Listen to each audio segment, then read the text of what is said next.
The chief stared. Don't you think there ought to be some other way? And so on. About once in 10 times he was adamant and wouldn't be persuaded. In about half of these exceptional cause, he afterward rather wished he had taken her advice.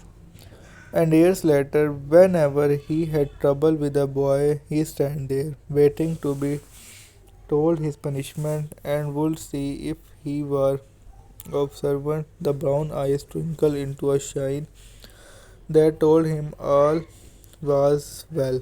But he did not guess that at such a moment, Tips was remembering something that had happened long before he was born. The chip was thinking, young reference, I am hanged if I can think of any reason to let him off,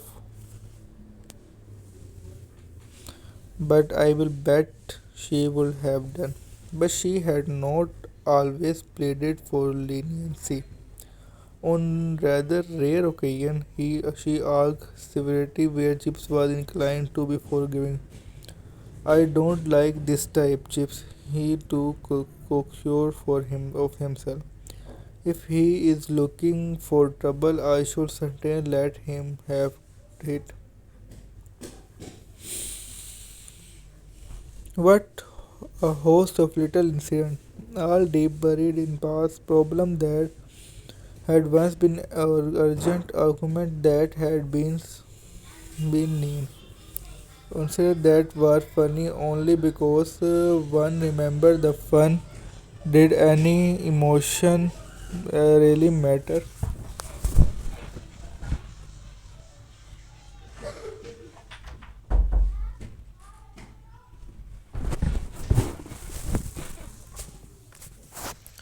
Did any emotion really matter when the last trace of it had vanished for human memory? And if that were so, what a crowd of emotion clung to him as to their last home before inhibition. He must be kind to them, must treasure them in his mind before their long was. And that affair about the rat that Dunster put in the organ loft while old Ogilvy was taking a choir practice. Lee was dead and Dunster drowned at Jutland of the other who was witness of it. The incident probably most had forgotten. It had been like that with other incidents for centuries. He had a sudden vision of thousands and thousands of boys from the age of Elizabeth onward, dynasty upon dynasty of masters. Long epochs of Brookfield history that had left not even a ghostly record. Who knew why? The old fifth form room was called the pit. There was probably a reason to begin with, but it had since been lost like the lost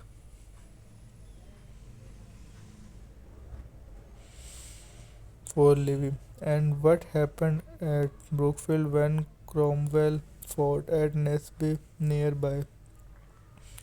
To great scare of the 45 was there a whole holiday when news came of Waterloo and so on up to the earliest time that himself could remember of Waterloo and so on upon to the earliest time that himself could remember 1870 and whether by saying by way of small talk after their first and the only interview.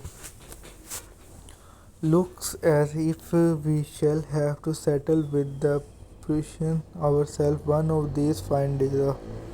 When Chips remembered things like this, he often felt that he would write them down and make a book of them. And during his years at Mrs. Wickett, he sometimes went even so far as to make desultory notes in an Excel book.